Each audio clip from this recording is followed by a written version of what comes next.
The Ticket Machine is the official ticket broker of Spartan Nation. No matter what you need a ticket for, border to border, coast to coast, the Ticket Machine is your ticket source. So whether you need to get into the hottest concerts, the best sporting events, you want the best seats in the house, or you just want to get in the door, when you want to go to any event that requires a ticket, anywhere, border to border, coast to coast, it's always theticketmachine.com. Theticketmachine.com, 517-655-3201. Check it out today at theticketmachine.com. Good evening, everybody, and welcome back to Spartan Nation Radio. I am your host, Hondo Carpenter. We now go into the one, the only, the effervescent one. Oh, I feel even terrible just saying that. The great Coach Chuck Grenier. Coach, how are you, my friend? Just effervescing here. Let's go. Coach, you join us each and every week throughout basketball and football to talk about the good, the bad, and the ugly. This week we're talking about Michigan State football. I want to start with the ugly. And the first one may be, I've never heard of anybody losing a punter for an entire season, and now they've lost two? Unbelievable, yeah. All right. Second ugly is I predicted they would beat Michigan because I was told that Rocky Lombardi would start. They didn't do that. They lost 21-7. I predicted this week in my scouting report and prediction, which goes up on Friday. You can read it. If they started Lombardi, they would win, and they did. D'Antonio has talked about his performance was great. It was tremendous. Your thoughts? Because certainly if you're talking bad, it was that they didn't start. Ugly, it was that they didn't start Lombardi during Michigan. But talking this week against Purdue, with the good, you got to start with Rocky Lombardi. Oh, I would absolutely have to agree with that. I thought watching him play on Saturday, what he brought was energy and a presence to the field. And you could just see it out there. The whole entire attitude of the team offensively was so much different. And I think the game plan fit him well. What Purdue gave him played right into that. And I just can't imagine why he didn't start against Michigan unless the coach was thinking that against one of the better defenses in the country, it was a bad idea. I'm not sure, but he sure brought a lot of difference to the game plan and to the whole demeanor of the offensive group. I agree with you. Coach, let's talk a little bit about Rocky because I don't know if you had a chance. We put 13 videos up after the game of players talking about him and the game. He was in the defensive huddles. He was in special teams huddles. And not just counting what he did on offense, his leadership with defense, special teams, and on the sideline. What did you think of Rocky Lombardi off the field? Well, one of the things that impressed me most was the comment that he made about going and breaking down film and meeting with Coach Warner, knowing that you're not going to be the starter. He's been doing that since he's been here, evidently. And it just goes to show how involved he is and that leadership, winner attitude that he has as a quarterback, as a team leader. I was really extremely impressed with how he conducted himself on the sideline. And he was, I guess the only way to say this was he was like a magnet out there and just drawing people to him, and the attitude increased so much better on the sidelines. And another thing I wanted to point out, too, is he had a terrific day passing, and he had his two best receivers not in the game. And he had, what else? Oh, and the use of the tight ends in the game and how quick the ball came out. It was really an impressive first start for Rocky Lombardi. There's a couple of things. You may remember earlier in the year, I asked Mark D'Antonio about the lack of usage of the tight end, and he said, well, no, they're not the first read. And everyone understood that. And I think Rocky Lombardi clearly made a statement. That's why there are multiple reads. Mm-hmm. Mm-hmm. Yeah, and the impressive part was, and I think they mentioned this, the commentators on TV mentioned this too, that when the back foot hit, the ball was coming. And, if you're not getting a lot of separation from the defensive backs by your receivers and tight ends, like they did in Michigan. If you're not getting a lot of that during the course of the game, that ball's got to come out quick, and it's got to be there now. And you saw that against Purdue. So, I agree. Very impressive. Well, and it's amazing how much better the offensive line looks when the quarterback doesn't hold the ball.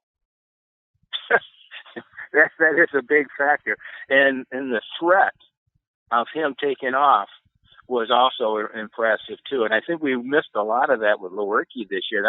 And I commented this a few weeks earlier during the course. They seem to have pulled the reins on him. He's not such a big threat to run anymore. But with Rocky, if he didn't feel right, he was gone. And not afraid to lower his shoulder. That old wrestler attitude was out there really evident on the field. Take a shot? No, let me give you a shot. There you go. Right. I agree. We're talking to the great coach Chuck Grenier, Spartan Nation longtime contributor, really well-respected, iconic coach in prep ranks in the state of Michigan in football and basketball. Coach, what do you think? Do they have any choice but to start Lombardi against Maryland?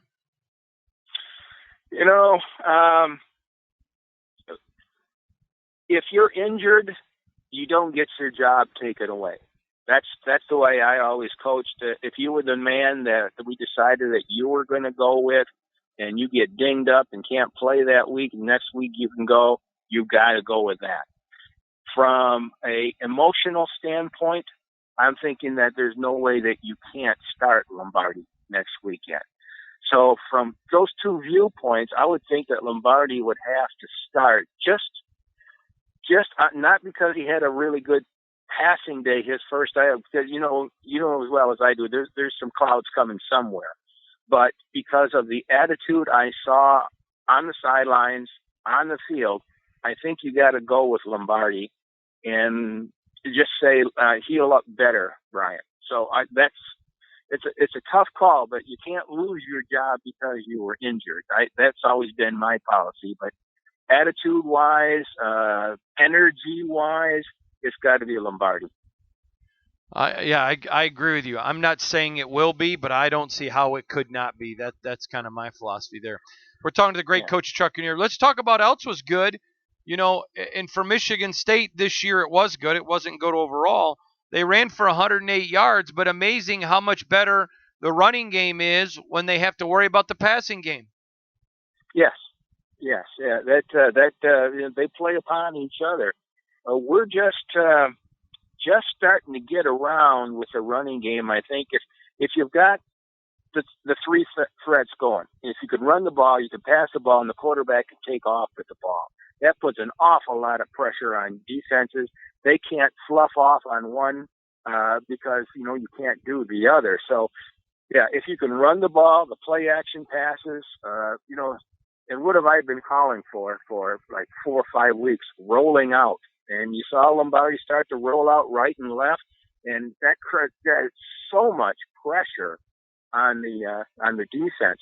Another thing too, once he gets his feet a little more wet, playing the offense and understanding game offense as opposed to practice offense, that last option that they ran, I think it was 4 minutes to go in the third quarter. I think that's where it was. I'm not positive on that, but he feathered out too wide on the option play.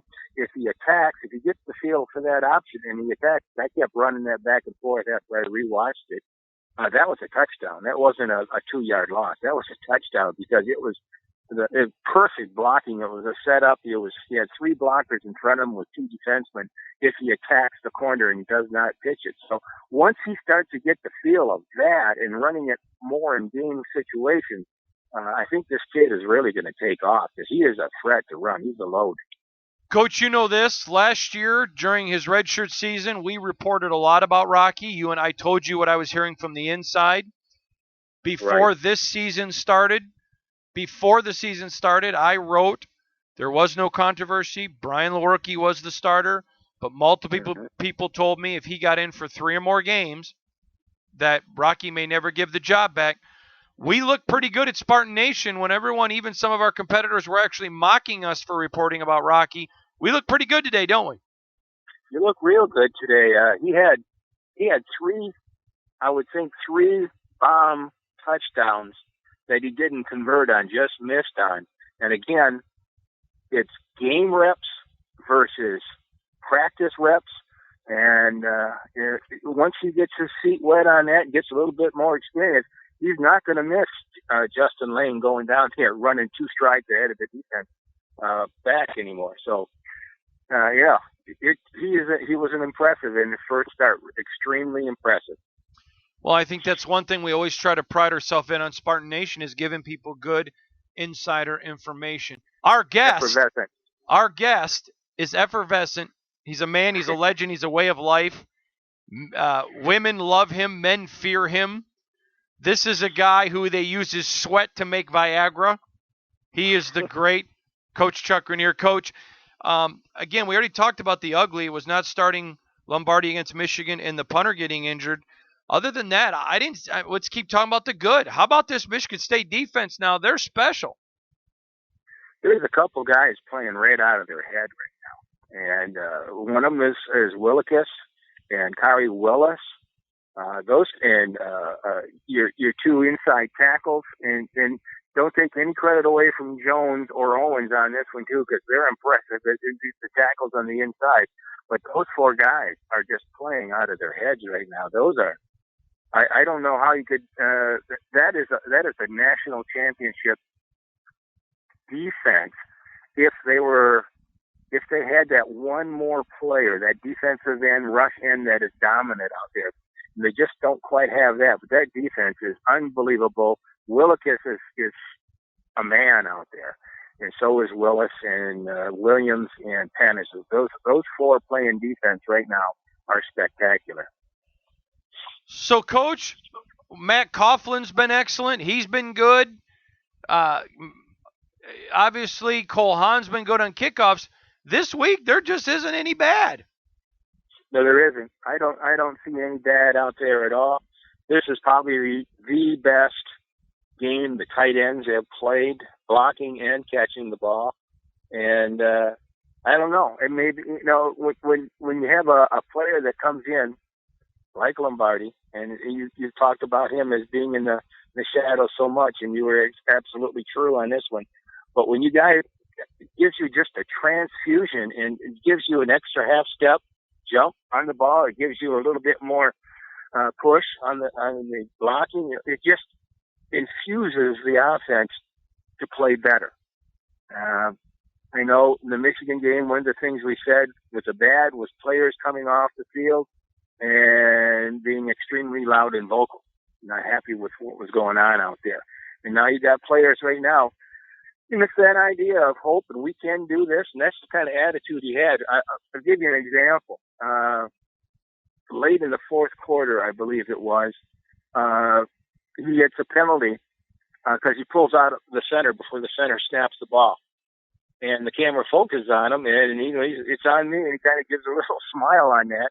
And you think, like, and the attitude I got from that was, yeah, I messed up. Let's go. Next play. Let's do this. And so, that kind of energy, that kind of emotion is, I coached with a guy that used to play tight ends for Michigan State back in the 60s under Duffy. And he always said the most important muscle to work and get football players ready was the muscle that was right between their ears, their brain. And he kind of made me remember that during the course of the game. And yeah, you got to hand off. I think I don't believe there's a quarterback controversy yet, because one game does not make a controversy. But he starts again and has another good game. I think we're sitting in the middle of a controversy. All right, so let me ask you this, Coach. One last question. You've been around a long time. What does it mean when that kid comes running in the locker room, and I'm sure you've seen the video by now, and all of his teammates spontaneously erupt in Rocky, Rocky, Rocky? Well, that really is going to make D'Antonio scratch his head now. And when you see that, you again, it's the muscle between the ears, and what you're getting with that is you're seeing the team lay their hopes on him. And so this is going to be a little bit of a contentious time coming in the future, but they're going to be looking at that guy to pull him through, and it's pretty evident right now. That's where the football team, the players, have their trust right now. So that's what it is. So if I understand you correctly, to you there's no controversy. He should start at Maryland. Oh, absolutely, absolutely. Yeah, he is the one that right now it carries the banner and the hope for the team in the players' eyes. Right. And that's important. We'll be right back, Spartan Nation Radio. We'll be right back, Spartan Nation Radio. We'll be right back.